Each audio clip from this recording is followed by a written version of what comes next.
Hola familia, bienvenidos a esta nueva clase en la cual vamos a estar viendo el capítulo número 13, conociendo su voluntad.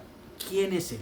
Pero antes de empezar esta clase vamos a orar para que el Padre nos esté guiando en todo momento a través de esta clase.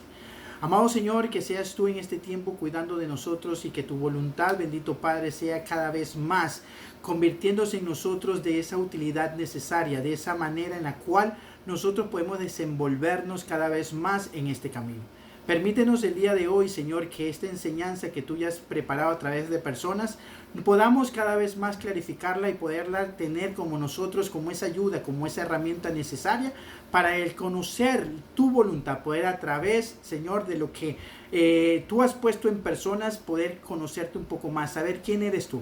Permítenos a través de tu Santo Espíritu, Señor, y que la sangre de Cristo en este tiempo, Señor, se haga presente, cubriéndonos a nosotros de cualquier acechanza del enemigo. Que podamos entender y comprender cuál es tu preciosa voluntad. Te lo pedimos en el maravilloso nombre de Cristo Jesús. Amén. Bueno, antes de entender un poco, vamos a ir a la palabra de Dios, al Evangelio de Juan, en el capítulo 15, versículo 15, que nos dice: ya no los llamo esclavos porque el amo no confía sus asuntos a los esclavos. Ustedes ahora son mis amigos porque les he contado todo lo que el Padre me dijo. Eso lo vemos en la Nueva Traducción Viviente. En esta clase vamos a conocer los medios y formas dados por Dios que favorecen mi discernimiento espiritual para saber su voluntad en nuestra vida. Tras su genuino arrepentimiento y conversión, el apóstol Pablo le dijo a Jesús: Señor, ¿qué quieres que yo haga? Esta pregunta revela cuál es la verdadera actitud y la disposición de aquella persona que ha tenido un encuentro personal con el Señor Jesucristo. El conocimiento de la voluntad de Dios no es un asunto de métodos o fórmulas mágicas o simplistas, sino ante todo es una entrega a una relación caracterizada por la dependencia. Cuando nuestro enfoque no está en la relación sino en el resultado, fácilmente podemos caer en conceptos erróneos acerca de la voluntad de Dios. Algunos de estos mitos se pueden enunciar de la siguiente manera: Dios revelará todo su plan de una vez como si fuera un plan de estudios. No, quizás no sea de esa manera. Su palabra dice que alumbrará nuestros pasos. No dará el mapa completo porque desea caminar con nosotros y disfrutar dentro de ese proceso. Si le digo a Dios que no quiero ir a Japón de misionero, allí es donde me enviará. Esta imagen muestra a Dios como si fuera un verdadero aguafiestas celestial, que está en oposición a su carácter bondadoso y amoroso hacia nosotros y revela más bien a un ser caprichoso y autoritario. También otra manera que dice: Dios solo revela su voluntad a personas con un llamado especial como pastores y misioneros. Al ser un hijo de Dios, Él nos ha dado a nosotros la calidad de hijo, ¿no? Sin ninguna distinción con otras personas, y nuestro llamado a ser profesional, a nuestra ocupación laboral o a nuestras habilidades o preferencias son tan importantes como el llamado que le ha dado a los otros hijos en el ministerio. También hay otra manera: solo los cristianos maduros pueden discernir la voluntad de Dios. La madurez evidentemente nos facilita, ¿no?, discernir su voluntad, pero tampoco es un requisito para que Él muestre todo su plan. Pablo le dijo a Timoteo que no permitiera que nadie lo subvalorara, ¿no?, por su condición de joven. Si Dios desea que yo haga algo específico, ¿puedo esperar una luz celestial como la de Saulo en el camino a Damasco? La orientación sobrenatural como medio para conocer su voluntad se dio en las Escrituras por pasos muy singulares y con propósitos muy específicos. Cuando aprendemos a deleitarnos en la presencia de Él, y cuando nosotros ponemos nuestros pensamientos en el Señor, ellos van a estar llenos de su palabra y nuestra relación con Él se va a convertir en una prioridad. Debemos estar seguros que nuestro discernimiento del plan de Dios para nuestra vida es sumamente claro y preciso en esos momentos. Como hijos de Dios, la única manera de conocer la voluntad para nuestra vida es vivir saturado de su palabra. Estudiar el libro que revela quién es Él, ¿no? La Biblia es más valiosa que un mapa para llegar a una fiesta. Es mucho más valiosa que unos miles de dólares que nuestro primo nos haya dejado como herencia. La Biblia es la mente de Dios impresa. En Colosenses 3:16 nos dice claramente su palabra. La palabra de Cristo more en abundancia en vosotros, enseñándoos y exhortándonos unos a otros en toda sabiduría, cantando con gracias en vuestros corazones al Señor con salmos e himnos y cánticos espirituales. La Biblia ofrece a todos nosotros un propósito para vivir. Explica los misterios de la creación, el sufrimiento, el cielo y el infierno. La Biblia guarda las llaves para lograr y mantener el verdadero éxito. Contiene el patrón para un matrimonio y unas relaciones familiares exitosas. Las Escrituras contienen la historia de la salvación, una historia que puede trazarse desde el comienzo del tiempo hasta la eternidad. Nuestra motivación para conocer la voluntad de Dios no debería ser una mera búsqueda de datos. Dependerá del tiempo que dediquemos a llenar nuestro corazón de la palabra de Dios, porque el Espíritu Santo y su palabra no chocan y su paz tampoco irá en contravía con los principios de Dios. Por ello es necesario hacer uso de una disciplina y un método de estudio regular que nos aleje de los distractores y que le dé un enfoque intencional a nuestra lectura de la palabra de Dios. La ausencia o la presencia de paz es con frecuencia la primera indicación de que el Espíritu Santo está planeando algo.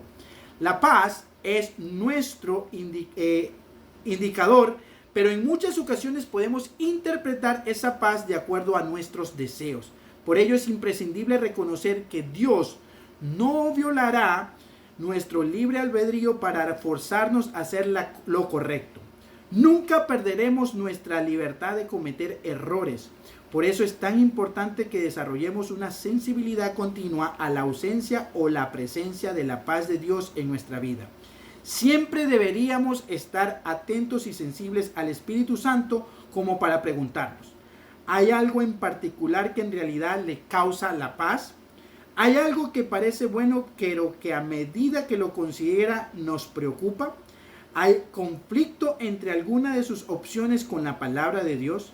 ¿Hay alguna opción que nos está asustando pero cuando oramos realmente sentimos paz? ¿Hay alguna opción que nos molesta pero sus amistades le animan a proseguir? ¿Siente que sabe lo que Dios quiere que haga pero no quiere enfrentar? Fácilmente podemos caer en interpretar toda o cualquier circunstancia a favor nuestra, ¿no? Posición. Incluso podemos llegar a buscar textos al azar que prueben lo que de antemano queremos que prueben. No siempre la circunstancia adversa ha de interpretarse como el no de Dios sobre determinado asunto.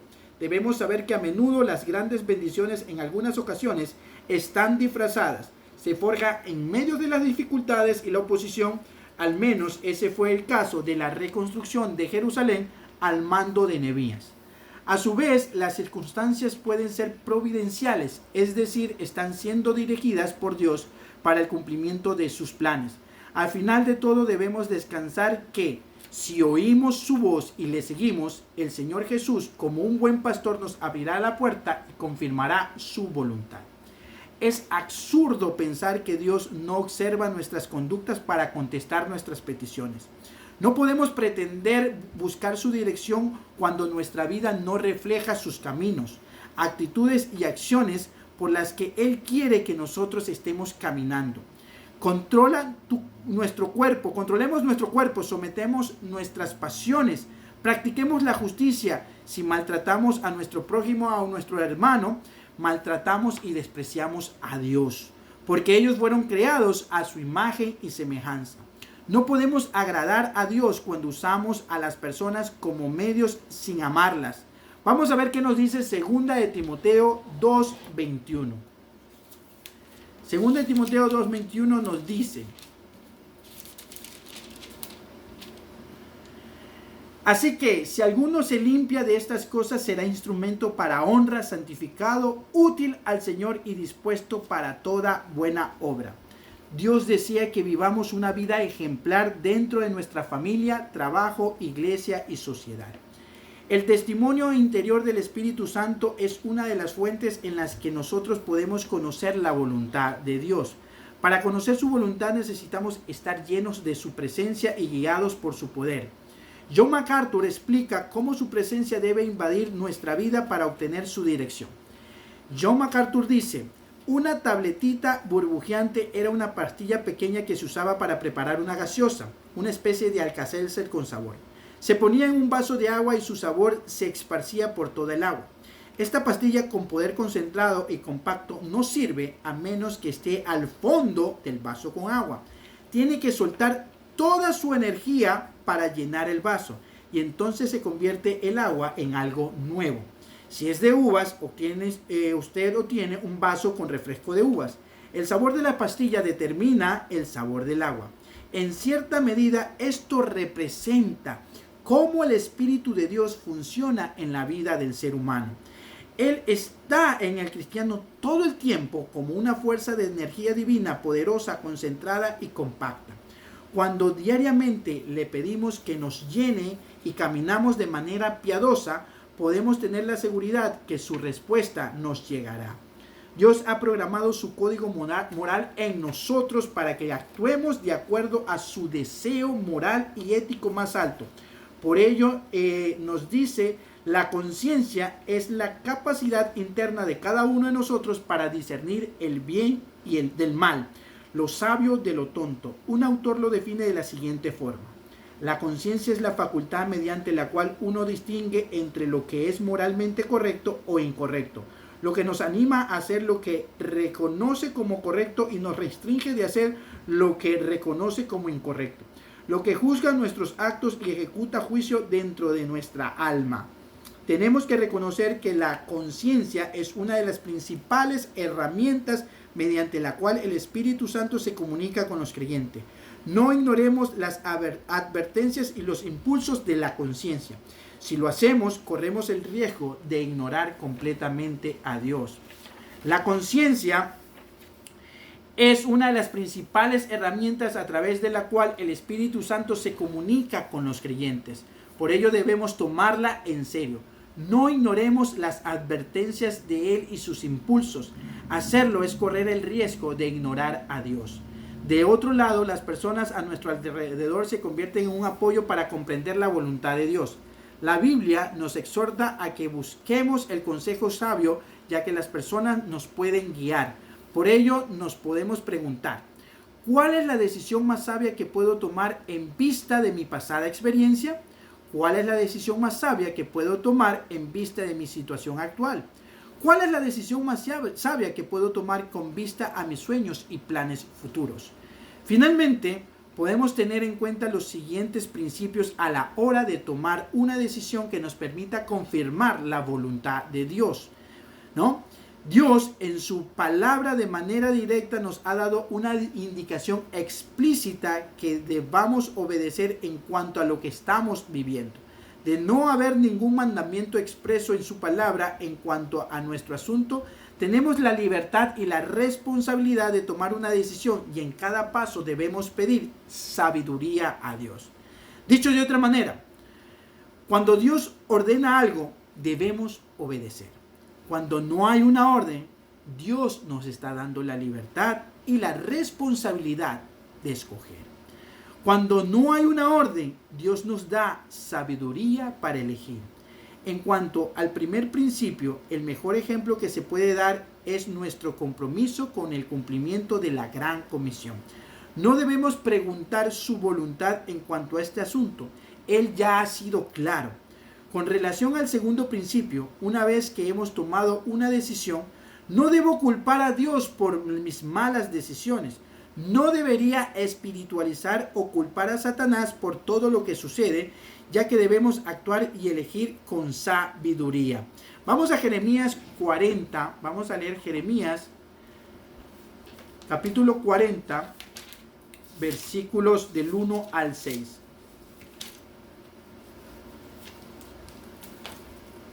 Jeremías 40, lo tengo aquí, dice: Palabra de Jehová que vino a Jeremías después de que Nabuzaradán, capitán de la guardia, le envió desde Ramá, cuando le tomó estando atado con cadenas entre todos los cautivos de Jerusalén y de Judá que iban deportados a Babilonia.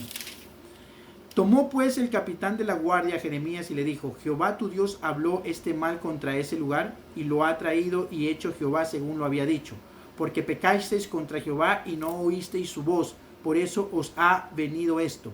Y ahora yo te he soltado hoy de las cadenas que tenías en tus manos. Si te parece bien venir conmigo a Babilonia, ven, y yo velaré por ti. Pero si no te parece bien venir conmigo a Babilonia, déjalo. Mira, toda la tierra está delante de ti. Ve a donde mejor y más cómodo te parezca ir. Si prefieres quedarte, vuélvete a Gedalías, hijo de Ahicam, hijo de Safaán, al cual el rey de Babilonia ha puesto sobre todas las ciudades de Judá, y vive con él en medio del pueblo, en medio del pueblo, o ve a donde te parezca más cómodo ir. Y le dijo el capitán de la guardia, y le dio el capitán de la guardia las provisiones y un presente, y le despidió. Se fue entonces Jeremías a Gedalías, hijo de Ahicam, a Mizpa, y habitó con él en medio del pueblo que había quedado en la tierra. Finalmente, cuando hemos escogido lo que es moral y sabio, debemos confiar en que el soberano Dios hará de todos los detalles obren para bien. Ya que Dios controla todas las circunstancias, la sabiduría para la que nos estamos tomando las decisiones debe ser pedida a Dios. En Santiago 1 nos dice lo siguiente, en capítulo 1, versículos 5 y 6.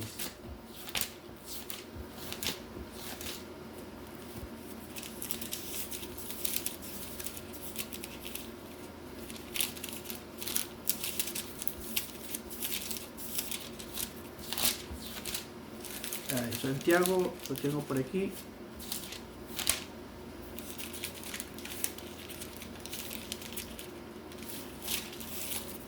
Se me perdió ahorita, lo tenía aquí. Vamos a leer Santiago.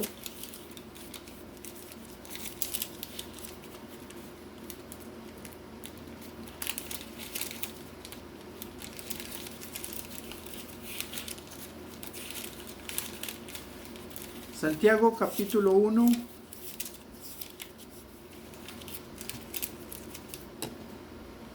Santiago 1, versículos 5 y 6. Si alguno de vosotros tiene falta de sabiduría, pídala a Dios, el cual da a todos abundantemente y sin reproche, y le será dada.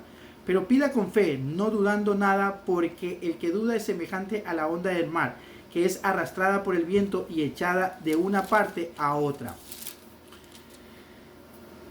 Se puede hacer a través de una investigación de las mejores condiciones para la toma de decisiones. Además, se puede alcanzar a través del consejo de sabios, ¿no? Proverbios 11:14. ¿Qué nos dice el libro de Proverbios 11:14? Proverbios 11:14 nos dice: donde no hay dirección sabia caerá el pueblo, mas en la multitud de consejeros hay seguridad. A Dios le gusta usar gente que ya se está moviendo. Conocer la voluntad de Dios en ocasiones implica superar la oposición y seguir siendo persistente. La voluntad de Dios no es primordialmente un lugar. La voluntad de Dios no es, ante todo, un sitio a donde ir o un lugar donde trabajar. La voluntad de Dios tiene que ver con nosotros como personas. Él tiene ministerios abundantes para sus santos más ocupados. Dios nos llama ¿a qué? A desocuparnos.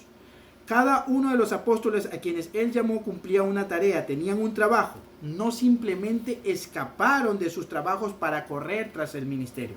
Mientras caminemos a su lado, no tendremos el mapa completo, pero su presencia irá con nosotros, iluminándonos en cada paso que demos. Bueno, esta es la clase número 13, ¿no? Donde nosotros vamos a conocer su voluntad. Y de esa manera nosotros estamos conociendo su voluntad. ¿Quién es verdaderamente Él, nuestro Padre? Que familia, este es el mensaje, no el mensaje, este es la clase de hoy para este tiempo. Que el Señor los bendiga rica y abundantemente. Nos vemos en la próxima clase. Un abrazo.